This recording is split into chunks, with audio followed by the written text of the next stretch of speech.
Halo teman-teman, salam kasih untuk kita semua. Saat ini saya ingin membagikan berkat untuk teman-teman semua mengenai pergaulan yang dikehendaki oleh Tuhan. Mendengar judulnya saja pasti orang sobat pikir toh, pergaulan yang mana yang dikehendaki oleh Tuhan, mana yang tidak dikehendaki oleh Tuhan. Nah teman-teman, sebelum lanjut, saya akan membacakan firman Tuhan yang terdapat dalam 1 Korintus 15 ayat yang ke-33. Di situ dikatakan, janganlah kamu sesat, pergaulan yang buruk merusakkan kebiasaan yang baik. Nah teman-teman, dalam ayat ini mengenai pergaulan. Nah dalam pergaulan pasti ada yang namanya pergaulan yang buruk dan pergaulan yang baik. Nah dalam ayat ini dikatakan, janganlah kamu sesat.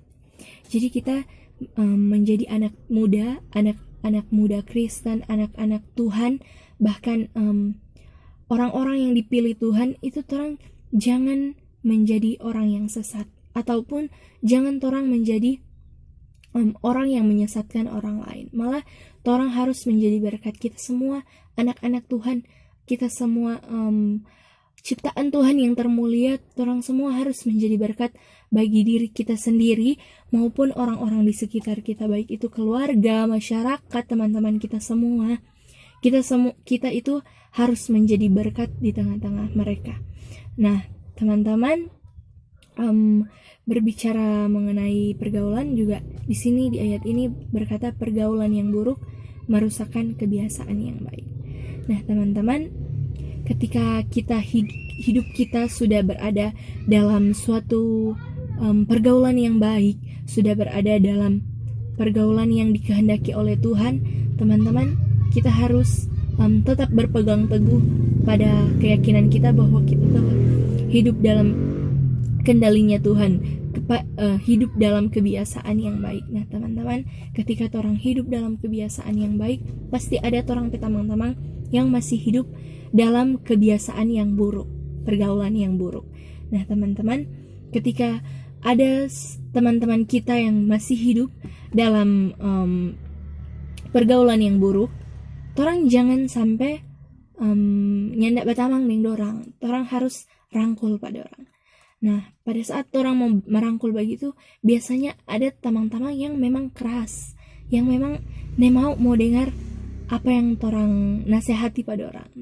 Bahkan mungkin ada yang akan mau keluarkan kalimat seperti ini, ngananya ndak gaul ketika ngananya ndak baroko, ngananya ndak gaul ketika ngananya ndak baminum.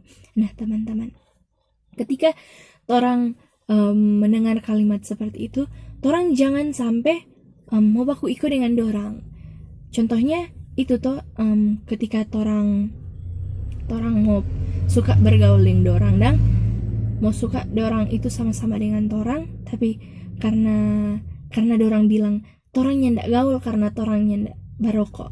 Ketika orang mendengar itu, mungkin orang berpikir, alah ius tuh kang, torang itu nyandak gaul tuh karena torang nyandak barokok.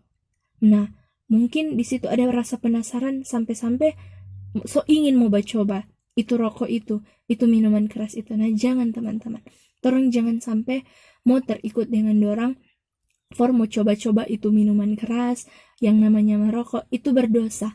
Tuhan Yesus itu mengajarkan pada orang untuk orang jangan sampai mencoba-coba di hal-hal yang begitu, karena itu berdosa teman-teman. Nah teman-teman, ketika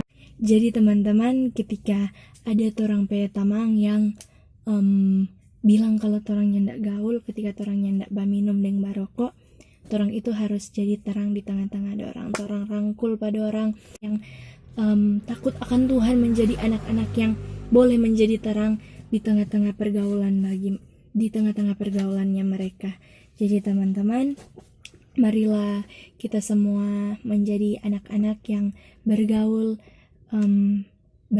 sesuai dengan apa yang Tuhan inginkan, bergaul sesuai dengan sesuai apa yang diperintahkan oleh Tuhan di dalam Alkitab, yaitu orang bergaul, menjadi terang, menjadi berkat dimanapun orang pergi dan berada. Nah teman-teman, sampai di sini video kali ini. semoga boleh memberkati kita semua. Terima kasih.